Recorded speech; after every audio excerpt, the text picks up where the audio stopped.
What's good, YouTube? What's good? What's good? What's good? So I'm not really showing my face because I can't really switch the camera around. So the Giants lost. Um, the Giants lost 38-20. Um, Now I had a feeling the Giants was gonna lose this game, and I was right.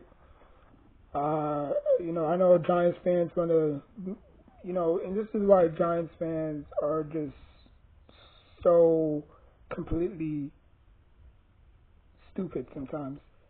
Okay, like you beat the Eagles week 6. Okay, there was no chance in hell that we would. There was no chance in hell that y'all was gonna beat them the second time. It was a given that y'all beat them the way y'all beat them. But to sweep them, hell no. Okay? I'm a Giants fan, but I'm not that delusional. Y'all Giants fans are just, boy. I don't know if this is the alpha era, but y'all need to get it together, man. Not every win is going to be, like I know y'all want to stick it to them and this and that, but we're talking about the defending Super Bowl champions. Something that the Giants haven't done in 11 years or 13 years. Okay, so first quarter it was tied 7-7. Second quarter 14-13. Third quarter it was tied 3-3, and then fourth quarter they put 14 points on us. Now Cam Scatterbull did go down with a serious leg injury, and he will probably be out indefinitely. But you know how these athletes are. If he's done for the season, he's done for the season. You know what I'm saying? As you can see, running back Chris Scatterbull carted off with serious ankle injury. Now again, this could probably be because it's a grown man's game. You know what I'm saying? Maybe if he added a little weight during the off season, way before the season started, maybe he could have thugged it out a little bit. But like I said, man, the NFL is way different from college. I don't think he had a freakish accident like that in college, but when you go to the NFL, you gotta, bolster up. You know what I'm saying? You gotta put on a few pounds. Bradshaw had to learn that the hard way. You know what I'm saying? I think after his rookie season, he gained about about 10 or 20 pounds, whatever. So he could be more, durable, whatever. And even though Mark Bradshaw was dealing with a lot of injuries in his career, he was still serviceable. You know what I'm saying? He won a rookie. He won the Super Bowl. He won the Super Bowl in his rookie year, which is crazy. And after that, when we let go of Brandon Jacobs, he was the leader of the team. So like I said, week 6 we beat them 34-17, and then week 9 we lost to them 38-20. So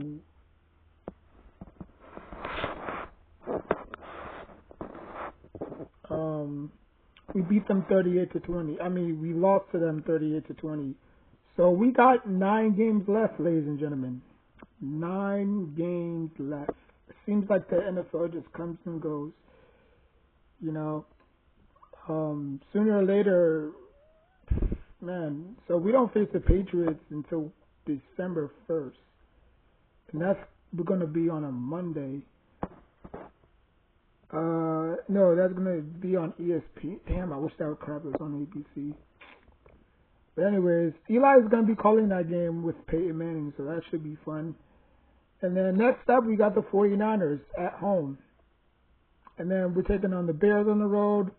We got the Packers coming home. We got the Packers come into MetLife Stadium, and then we on the road against the Lions, the Patriots, and then we at home against the Commanders, at home against the Vikings, on the road against the Raiders, and then we finish up the season against the Cowboys at home. So, looking at how the schedule is,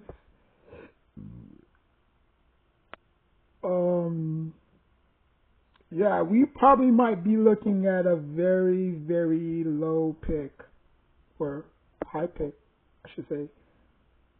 Because the way the 49ers are playing, we're not beating them. The way the Bears are playing, we're not beating them. The Packers, we're not beating them. The Lions, we're not beating them. The Patriots, we're not beating them. The Commanders, we might probably split. Vikings, we might win that game, but the way that we lost against the Saints, I can't hold anything against these guys, this team. The Raiders, the way the Raiders have been playing lately, we could probably sneak in the win, but again, you don't know what you're gonna get from this team from time to time. And then we finish up the season at home against the Dallas Cowboys, which I think the Cowboys beat us. Yeah, the Cowboys beat us 40-37. So it was a very close game. Obviously, that was Russell Wilson's last game. So yeah, we could be possibly we at 2-5, 2-6, 2-7, 2-8, 2-9, 3-9, 4-9, 5-9.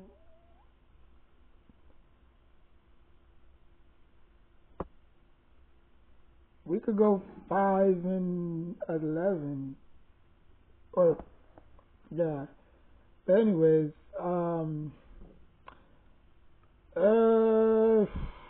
let's look at the stats if you wanna call it any stats. And Jackson Dart underthrew the ball again, which could have gotten Singletary hurt, but it is what it is. Jalen Hurts, 4 touchdowns. Like I said, he was going to throw the ball around, which he did.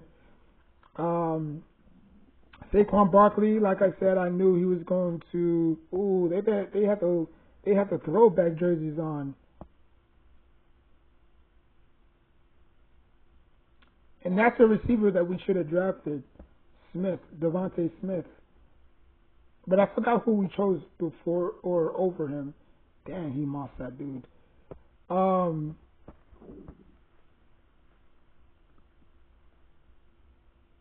Alright, so Barkley had 150 yards on the ground, which I said that he was going to go buck wild on us, and he did.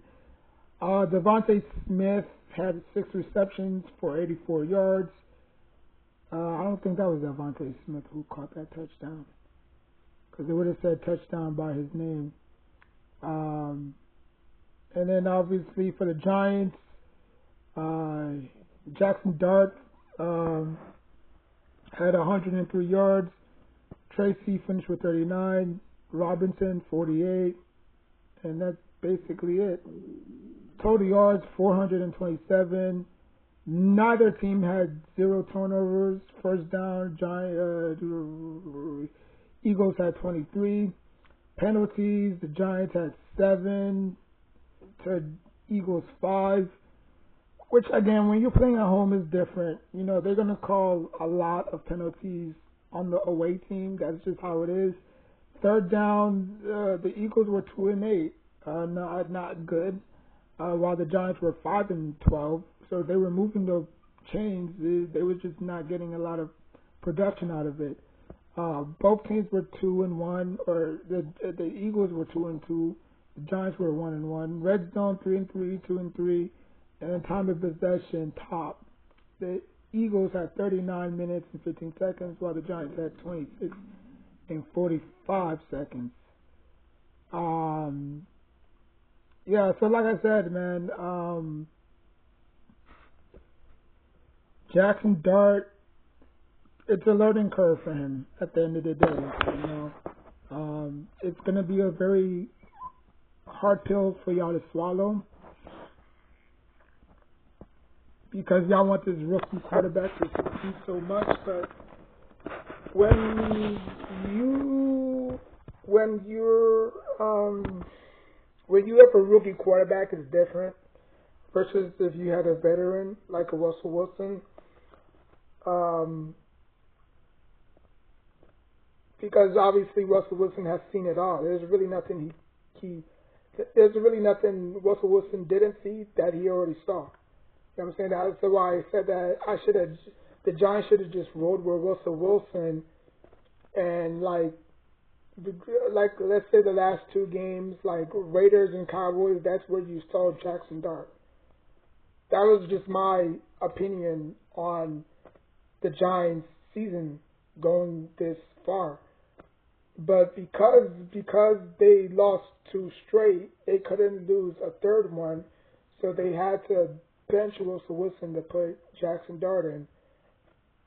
Um, but with no weapons, I mean, obviously he's trying to do everything, and he might probably wind up getting himself hurt, trying to do too much and so much because he has no help.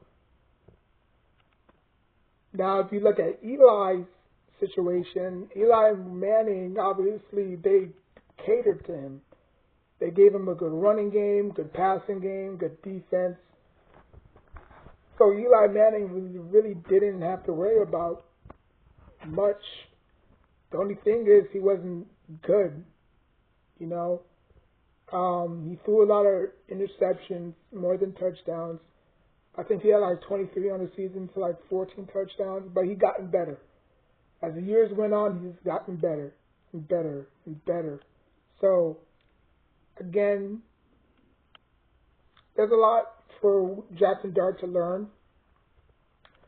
I don't know when the trade deadline is, but maybe they're just waiting until the trade deadline to make that move. But then again, we already 2-5 anyways, so it's not like we can run the table and stack up these wins against the likes of 49ers who's playing well, the Eagles, not the Eagles, the Lions, the Bears, you know what I'm saying, the Packers. So we've gone up against teams that have winning records. We're going up against teams that have winning records. And yes, we did beat the Chargers, who was pretty good. And then we turned around and lost to the Saints. And then we turned around and we turned around and lost to the damn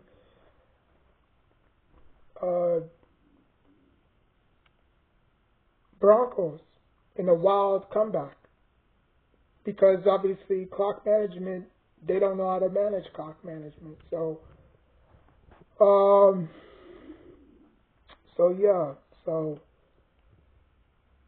move on. Get ready for 49ers. Really nothing much you can say about this game.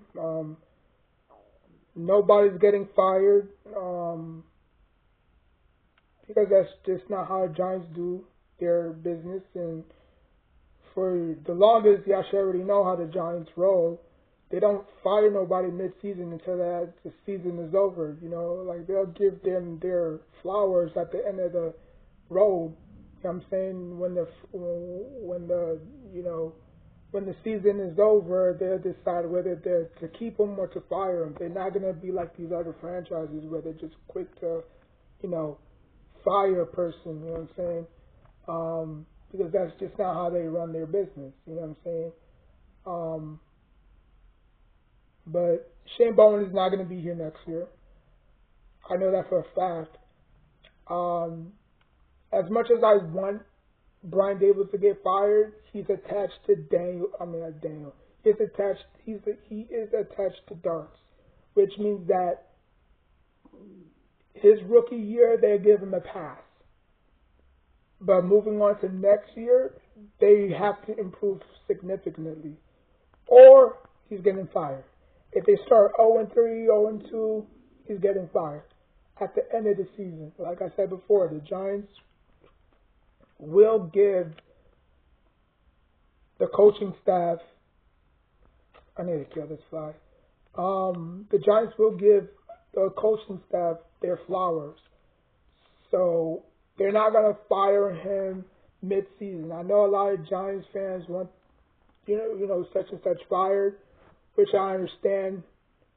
Most of y'all don't know how businesses work, so that's why y'all just quick to fire, fire, fire. Like, okay, if you fire him, who are you gonna replace him with? And if you place him, that's gonna hinder Dart's progress because you don't know if he feels more comfortable with him than rather another person where he may not like that certain quarterback. So he's gonna say, you know what, we're gonna draft our own quarterback. You know what I'm saying? So let's say the Giants lose out. Let's say the Giants go 2-13, and then they have the number 2 pick in the draft, and then they fire Brian Dable, and then now they have to search for another head coach, and that head coach may not like Dart. He wants his own staff, own quarterback. You know what I'm saying? So I want Brian Dable gone, but he's attached to him. So unless they have another bad season next year, that's the only way he's going to get fired. Because rookie years, they'll give you a pass, whether you stink or whether you're not good, or whether you're good or you're not good, they'll give you a pass either way.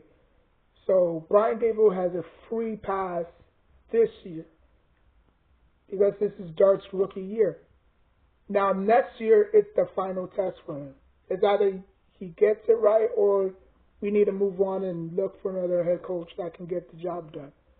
So again, move on, get ready for San Fran, and let's see if we can get a win against Brock Purdy and Christian McCaffrey and Brandon Ayuk, which I don't think he's playing, and Kittle. Oh my God!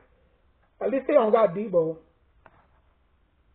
At least they don't got Debo. But yeah, so those are the only 3 people that they have to look out for. I don't know what they're gonna do for the running backs. I don't know if they're going to get a free agent in running backs, or I don't know if they're waiting for the trade deadline to get a running back, but we need a productive running back. Our running back core sucks. Even with Scatterbo, I don't even think he had I'm not trying to bash him, but he's just not it as a running back. He's more of a second option than he is a first option. I don't think he's a first option running back. He's just too slow of a running back. You can see it. He just doesn't have that speed on him. And defenses will key in on that. Like if I'm a defensive player, which I was in high school, and I see a running back that effing slow, I'm telling the other defense, yo, slide to left, slide to left, slide to left, collapse the pocket, pinch, pinch, pinch. You know what I'm saying? Because I know that running back is not going to be explosive. He's very powerful, don't get me wrong. He'll give you those 5-10 extra yards, but he just doesn't have that pop. He just doesn't have that pop. Now, Marshawn Lynch was different. Marshawn Lynch was powerful as but at least he had some kind of speed on him. You know what I'm saying? Especially when he was in Buffalo. And I think with the Seahawks as well. I think Marshawn Lynch had a little speed to him. Even AP, Adrian Peterson. Adrian Peterson wasn't the fastest. He wasn't Chris Johnson. But he had a lot of... that guy had tremendous strength and durable. He was very durable for back his size. So, but yeah, I don't know. I mean, we got running back issues, quarterback. We don't have quarterback issues. We just have running back and receiver issues, I guess. Tight ends are okay. Theo Johnson has to catch that ball. I don't know how the hell he dropped that ball, but luckily I didn't pick any of the tight ends on the Giants on my parlays. But yeah, So let me know what y'all think, man. I know a lot of people are gushing for Brandon Thomas Jr. I don't know how good he'll make us. Like, I don't know how good he'll make us, but we would have to give up a lot. Not really a lot, but I saw like a thing on TikTok, a trade rumor on TikTok. Like we were gonna give the Jaguars our second, third, and Banks for Thomas. So we would give up our 2026, 2022nd, no, 2026, no, we would give up our 2026 second round pick, our 2026 third round pick, and we would give up also Banks for Thomas Jr.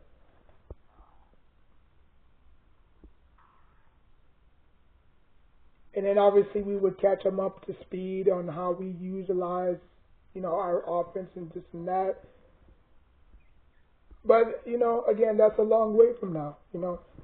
I don't know how this Giants team is going to get through this gauntlet of teams because the first three teams that we're going up against have a winning record. I mean, so did the Chargers, and we beat them. But I mean, I believe that game was more of a gimme game. Because there was no way the Chargers should have lost that game, but they did. So it is what it is. So it is what it is. So we just move on to the 49ers and see if we can escape with the win. So yeah.